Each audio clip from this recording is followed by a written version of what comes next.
Good afternoon, classmates. Good afternoon, ma'am. My name is Vizelin Salado.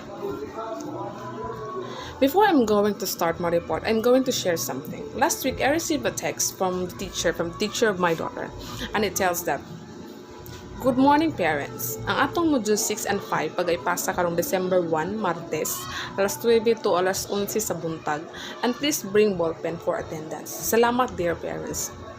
Ano siya. So why I'm sharing you this? Because it shows how the teacher reach out for the parents and how the teacher communicate with the parents even this pandemic, even this new normal. So nangitag pamaagi ang teacher, di ba? So this connects with the report that I'm going to report it now.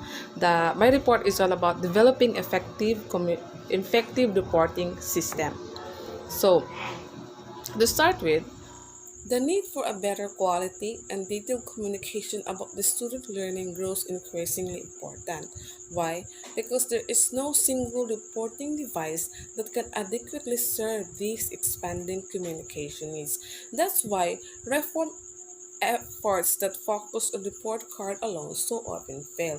Either way, they attempt to accomplish too much with a single device or they ignore important principles of effective communication. So, what we need instead is a comprehensive, multifaceted reporting system, which means yung madaling naiintindihan at maraming paraan ng reporting system that communicate multiple types of information to multiple audiences in multiple formats. And at the base of a system is a redesigned report card that serves as a model of effective communication. But this system also include a variety of communication tools which with a specific purpose and are designed for a particular audience. So, reporting systems such as this are built on the premise that successful reporting system is more challenged.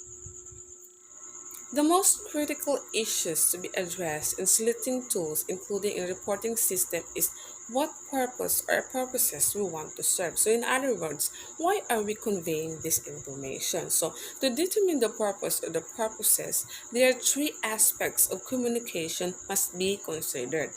First, what information or message do we want to communicate? So we need to know the information. We need to communicate either about the student achievement academically or morally. Second, who is the primary audience of the message? So of course, the primary audience of that message is the parent, diba?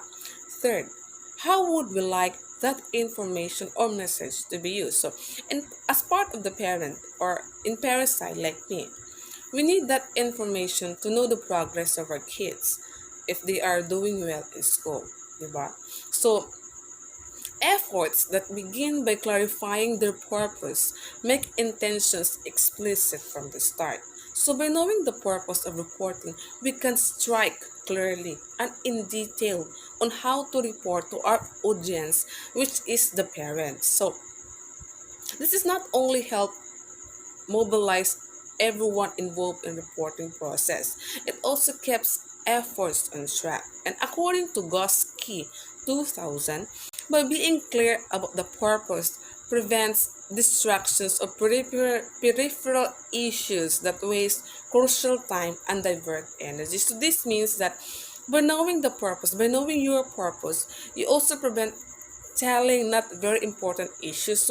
So, as what I've said earlier, you keep on track. So, by knowing the purpose, you can direct to the point to communicate with the parents.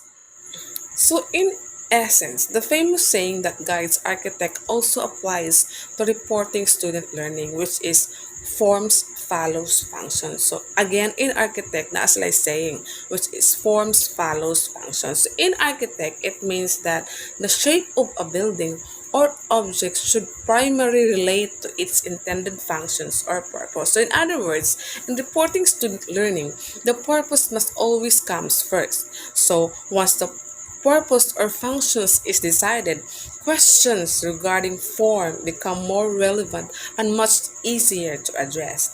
And lastly, if our purpose is clarified, we can select now the tools that best serves purposes. And that will be discussed with the next reporter. So we're done now with the purpose. So we can select tools that best serve the purpose. And the next is the challenge of communication.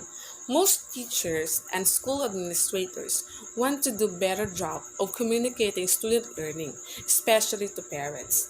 They recognize that such communication is essential to involving parents in student learning efforts and to gaining parents' support for school programs. Teachers and school administrators are also aware of formidable barriers to parents' involvement, yung mabigat na hadlang to parents' involvement. This includes first, both parents are working, like me and my husband are working. Single parent with heavy responsibilities. Siguro kaning mga single parents nga busy jud sila kayo kay sila regabuhian na siguro po depende rin po na sa mama or papa. Next is transportation difficulties. Basin katong ginikanan nga motabok pag tagtulo ka sa pa para lang makatuskwelahan. Next is the child care needs. Basin katong nay bata nga mabilin nga walay mabilin sa balay. Next is the cultural and language barriers. And some parents just too stressed or too depressed to care. But still, strong evidence indicate that parents at all socioeconomic level and all educational backgrounds are willing to help their children succeed in school. So example like me, I'm a parent and me and my husband are both working. But still we find ways to help our kids. We participate in school activities. Mag-lead me or ako. Ano ra, mag-lead me duha or depende sa mo kasi bakante.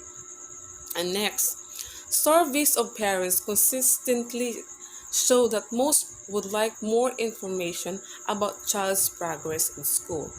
Even me as a parent, I want to know about my child's progress in school. So una pa nga face-to-face, I always ask about the progress of my kids. So karon nga pandemic, I always text the teacher.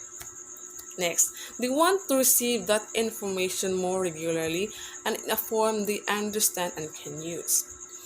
As we discussed earlier, parents generally perceive the report card as the primary and only source of such information. Therefore, the majority of parents indicate they want to receive report card more often than the typical 3 or 4 times per year according to WIMET 1994. A reporting system that includes multiple reporting tools distributed at different times throughout the school year can address the parental concern. If thoroughly designed, such multiple systems offer students, parents, and others precisely the kind of information they want and deserve. That's all. Thank you.